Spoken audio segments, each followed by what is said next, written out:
Carson, CA, September 9, defensive tackle Damion Square. Photo by Harry Howe, Getty Images. After a slightly more active than usual beginning to free agency from Tom Telesco, the radio has gone silent. Over the past few days, there has been little in the way of rumors or news to report. Here is a short recap of what has happened so far in free agency from the Chargers team website. February 25, resigned Jalen Watkins, DB, Mar. 9. Resigned Denzel Perryman, LB, Mar. 9. Released Jaleel Adai, Mar. 13. Resigned Brandon Mabin, NT, March 14. Signed Tyrod Taylor, QB, March 15. Signed Thomas Davis, LB, March 15. Signed Isaac Rochelle, to ERFA tender, Mar 19. Resigned Jeremy Davis, WR. At this point, the most glaring needs on the roster have been met with at least lower-tier starters or replacement-level players. Depending on the source, the Chargers have $11.80 to $14 million in cap space left, approximately $5.9 million of which will be needed for draft picks. So now that cap space is limited and eyes are turning toward the draft, what moves are likely to happen and which are not? Here are some moves to look out for, from least to most likely. Cutting Travis Benjamin. Not yet. Cutting Travis Benjamin would save the Chargers about $5 million this upcoming year, a substantial amount. But before you can cut a player, you have to ask yourself, if I cut this player, do I have a viable replacement on the roster? Or could I sign a replacement that could do well enough in his role? The answer to the first question is no.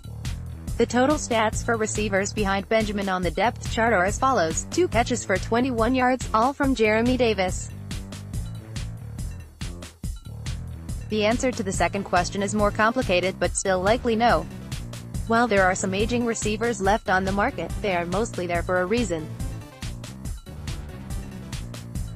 Some of these players include the unfortunately injured Demaryius Thomas, a declining Jermaine Kearse, and an underperforming Jordy Nelson.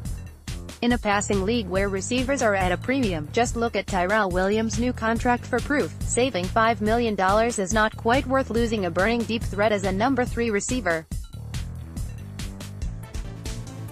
So, unless Telesco really falls in love with a free agent and believes that addition is more valuable than Benjamin, expect Benjamin to remain on the roster, at least until players behind him get a chance to prove themselves in the preseason.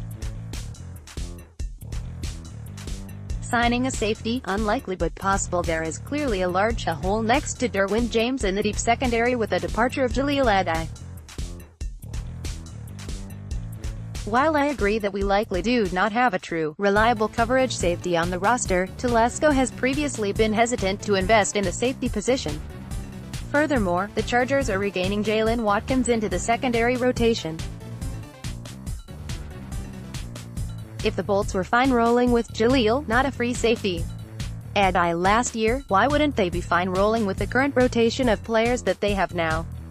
The only reason this is still a possibility in free agency is that there are definitive starting-level safeties left on the market, with few starting safety positions remaining in the league.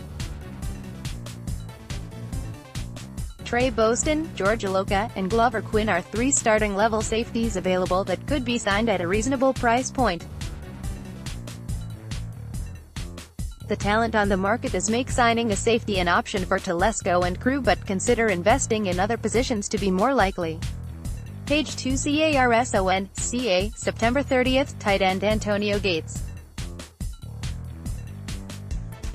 Photo by Kevork Johnsazian, Getty Images. Of course, we all want another year of watching Gates body up defenders as he did under the basket at Kent State, but the question is, does Telesco want that? Surely he does, but not at a high price. What Gates brings at this point in his career is a good red zone and third down receiving option. However, he is also a liability as a blocker and a clear sign that the Chargers are planning on throwing the ball. While this is still somewhat valuable, it is not a whole lot more valuable than the blocking prowess that a cheap Sean Culkin would bring, especially when Hunter Henry will also bring Gates' red zone and third down receiving threat. Since Gates proved that he still has something left in the tank last year, a return of Gates is possible. The question is simply how much does he want to play for the Chargers next year? If he wants that chance enough that he will take a low-paying deal, then he will likely be back. If not, expect a similar storyline as last year before Henry was hurt. Gates could be kicked to the curb again. For now, let's just hope we get another year of this. While some have commended the Chargers for waiting to address the offensive tackle position until the draft, that is not necessarily out of play yet. While the highest-profile free agent tackles are long gone, some players that could compete with Sam Tevi at tackle are still available. Jared Veldheer, Brian Schroeder, and Donald Penn are some players with recent starting experience that would be good backup swing tackles at a minimum with the upside of an average starter.